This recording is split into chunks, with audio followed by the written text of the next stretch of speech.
নমস্কার, গল্প পাঠের আসর সেরা গল্প চ্যানেলে আপনাদের স্বাগত।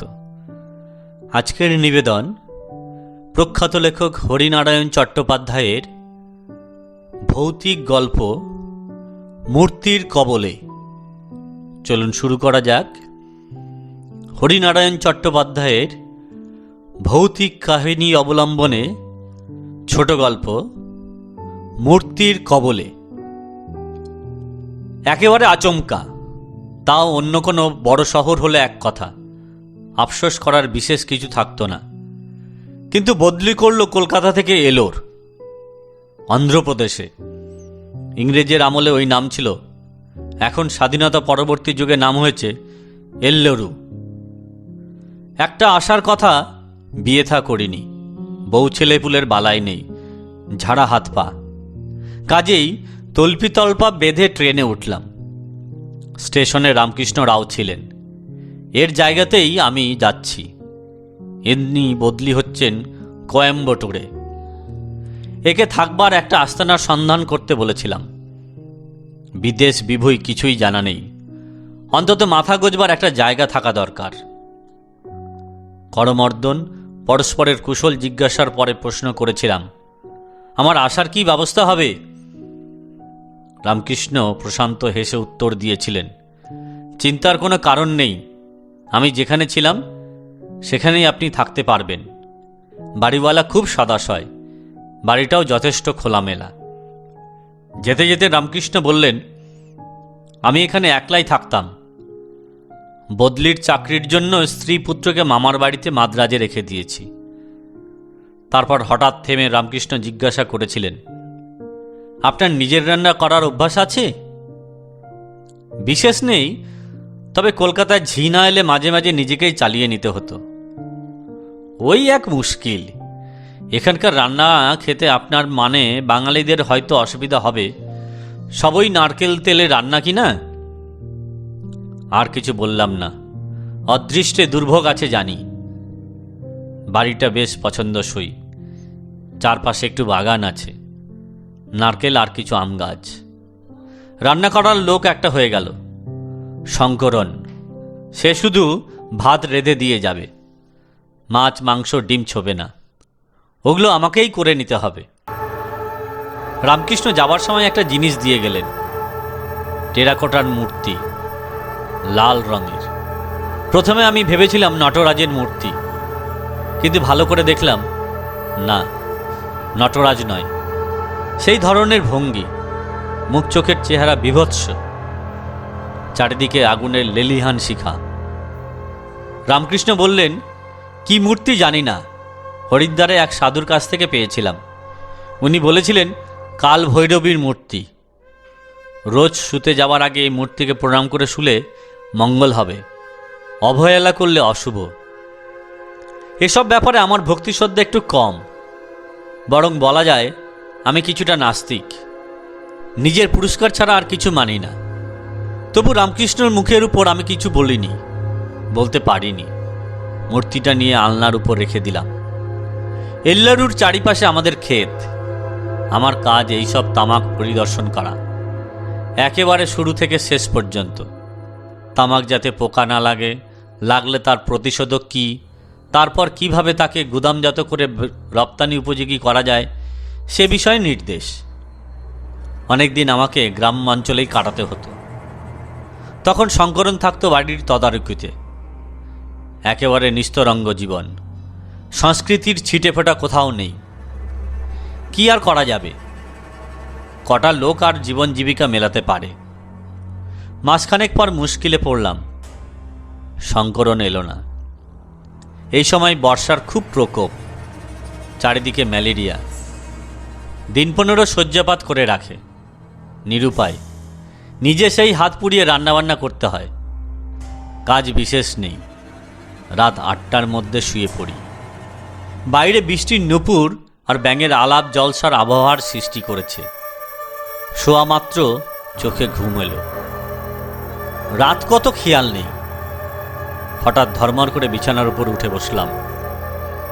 মশারিতে আগুন দাউ দাউ করে জ্বলছে। কি আশ্চর্য, কি করে এটা হলো? বেড সুইচ নেই, ঘরের আলো বন্ধ করে আমি শুয়েছি, কারণ আলো থাকলে আমি ঘুমোতে পারি না। ভীষণ বিপদে পড়ে গেলাম। মশারির চারিদিক জ্বলে উঠেছে।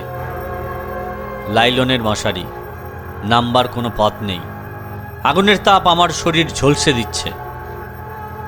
চেঁচাবার শক্তি পর্যন্ত হারিয়ে ফেলেছি, আর চেঁচিয়েও কোনো লাভ নেই। সবচেয়ে কাছে যে বাড়ি সেটাও 8 মাইল দূর। বিদেশে এভাবে কি পুড়ে মরতে হবে? মরিয়া হয়ে নামবার চেষ্টা করলাম, এছাড়া উপায় নেই। একটু এগিয়ে থেমে গেলাম। সেই অগ্নিশিখার পেছনে বিরাট এক মূর্তি, শুধু বিরাট নয়, বিকটও। কাল ভৈরবীর মূর্তি। দুটি চোখে অগ্নিপিণ্ড, ঠোঁটের পাশে আগুনের ঝলক। ভাবলাম ভুল দেখছি। চোখ দুটো ভালো করে রোগড়ে নিলাম, কিন্তু না, এক দৃশ্য। কাল ভৈরবীর মূর্তি যেন জীবন্ত হয়েছে। একদিকে আগুনের উত্তাপ বাড়ছে, বিছানার উপরে বসে থাকা আরো সম্ভব নয়। লাফিয়ে মেঝের উপরে পড়লাম। সঙ্গে সঙ্গে আগুন যেন মিলিয়ে গেল। কাল ভৈরবীর মূর্তিও উধাও। কিন্তু আরো একটা আশ্চর্য কাণ্ড। একটা অদৃশ্য টানে কে যেন আমাকে আলনার দিকে নিয়ে গেল। আলনার কাছে গিয়েই অবাক হলাম, কাল ভৈরবীর মূর্তিটা নেই। শঙ্করন মূর্তিটা আলনার উপর একটা তাকের মধ্যে রাখত। মাঝে মাঝে লক্ষ্য করেছি সে মূর্তির সামনে হাত জোর করে দাঁড়িয়ে বিড়বিড় করে মন্ত্র পড়ছে। আমি নিজে এসব না মানলেও কারো ধর্মবিশ্বাসে বাধা দিতে চাইনি। পিছন ফিরে দেখলাম মশারির অবস্থা স্বাভাবিক।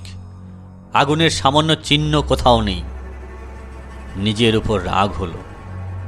নিশ্চয়ই বিশ্রী একটা স্বপ্ন দেখেছিলাম। স্বপ্ন দেখে এতটা ভয় পাওয়া নিঃসন্দেহ ছেলে মানুষই। কিছুক্ষণ পায়চারি করে শুতে গেলাম। ভোরের দিকে একই কাণ্ড। এবারে কালভৈরবীর মূর্তির দুটি নাসারন্ধ্র দিয়ে আগুনের হালকা। মশারি পুড়ছে। আগের বারের মতো লাফ দিয়ে নিচে নামতে সব স্বাভাবিক। আর বিছানায় যায়নি। আলো ফোটা পর্যন্ত বেতের চেয়ারে চুপচাপ বসে রইলাম। শেষ রাতের দিকে বৃষ্টি থেমে গিয়েছিল। আকাশ প্রায় পরিষ্কার। ছেঁড়া মেঘের ফাঁকে ফাঁকে নীল আকাশের আভাস। শঙ্করন এসে হাজির। জ্বর নেই, তবে চেহারার বেশ কাহিল। একবার ভাবলাম শঙ্করনকে কিছু বলবো না। আমার সম্বন্ধে তার ধারণা খারাপ হবে, ভাববে আমি অহেতুক ভয় পেয়েছি।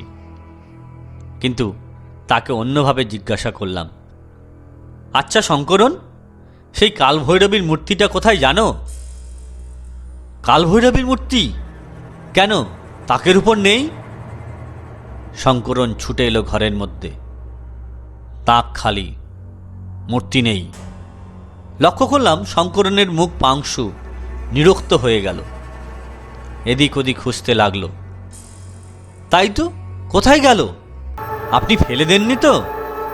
আমার ঈশ্বর বিশ্বাসের উপর শঙ্করনের মোটেই শ্রদ্ধা ছিল না। সে আমার হালচাল দেখেই হয়তো কিছুটা মালুম করেছিল। আমি বললাম, মূর্তি সম্বন্ধে আমি কোনো খোঁজ রাখি না, তুমি তো দেখাশোনা করো। শঙ্করনের আমার কথার উত্তর দেওয়ার অবকাশ নেই। সে তন্ন তন্ন করে মূর্তিটা খুঁজছে। আলনাটা সরিয়ে এসে চেঁচিয়ে উঠল, এই তো এখানেই পড়ে রয়েছে। দেখলাম দুজোড়া জুতোর ফাঁকে মূর্তিটা পড়ে আছে। শঙ্করন সন্তর্পণের মূর্তিটা তুলে নিল। রুক্ষ কণ্ঠে বলল, এটা এখানে কে ফেলল? উত্তর দেওয়া প্রয়োজন মনে করলাম না, চুপ করে রইলাম। শঙ্করন মূর্তিটা কাপড় দিয়ে ভালো করে মুছে তাকে পুনঃপ্রতিষ্ঠিত করল। নতজানু হয়ে মূর্তির সামনে বিড়বিড় করে মন্ত্রোচ্চারণ করল। মাসখানেক একভাবে গেল, কোনো উপদ্রব নেই। কলকাতা থেকে একটা চিঠি এলো, বন্ধু অসিতের লেখা। অসিত শুধু আমার মামুলি বন্ধুই নয়, কলেজে আমরা অভিন্ন হৃদয় ছিলাম। অসিত বোম্বেতে এক কাপড়ের কলের টেক্সটাইল ইঞ্জিনিয়ার। সে লিখেছে 2 মাসের ছুটিতে কলকাতা এসেছে। এসে ভালো লাগছে না, কারণ আমি কলকাতায় নেই। তার খুব ইচ্ছা আমার কাছে মাসখানেক কাটিয়ে যাবে। প্রস্তাবটা খুব ভালো লাগলো। পাণ্ডব বর্জিত দেশে অসিতের মতো বন্ধু পাশে থাকলে সময়টা ভালোই কাটবে। পত্রপাঠ তাকে আসতে লিখে দিলাম। চিঠি লেখার 7 দিনের মধ্যে এসে হাজির। এল্লারু স্টেশন থেকে ট্যাক্সি করে নিয়ে এলাম। বাড়ি দেখে অসিত বেজায় খুশি। সব কিছুতেই তার দারুণ উৎসাহ, বিন্দুতে সিন্দুর স্পর্শ পেল। বাহ, এ যে একেবারে বাগান বাড়ি রে, শহর অথচ শহরের গোলমাল নেই, বেশ আছিস। চা খেতে খেতে হঠাৎ তার দৃষ্টি মূর্তির দিকে গেল। জিজ্ঞাসা করল, ওটা কিসের মূর্তি রে? কাল ভৈরবীর। সেটা আবার কি? চা শেষ করে অসিত মূর্তির সামনে গিয়ে দাঁড়ালো। অনুসন্ধানী দৃষ্টি দিয়ে দেখে বলল, বাড়ির মধ্যে এই কিংভূত কিমাকার মূর্তিটা রেখেছিস কেন? ফেলে দে।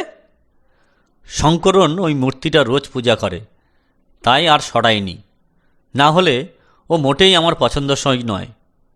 শঙ্করন পছন্দ করে তো এটা সে তার বাড়িতে নিয়ে যাক, কিংবা রান্নাঘরে তার কাজের জায়গায় রাখুক। তোকে তো নাস্তিক বলেই জানতাম, অন্তত মূর্তি পূজার বিরোধী। কিছু বললাম না, কী বা বলবো। অসিত আমার মনের কথাই বলেছে।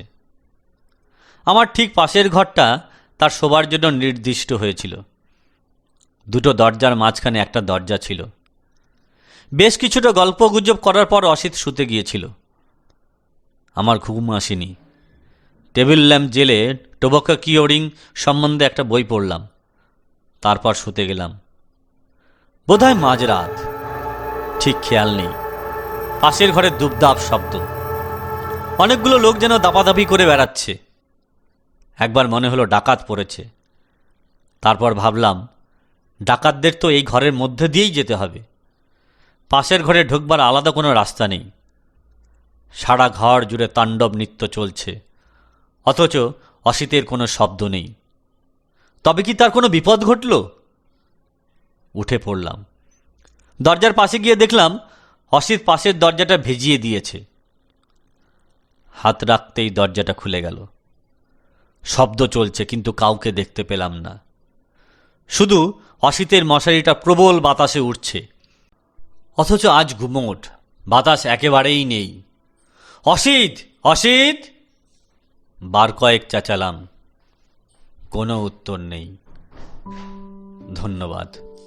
গল্পটি ভালো লাগলে অবশ্যই আমার চ্যানেলটিকে সাবস্ক্রাইব করুন। আগামীতে আরও সুন্দর সুন্দর ভূতের গল্প নিয়ে, মজার গল্প নিয়ে হাজির হব আপনাদের সামনে। ভালো থাকবেন।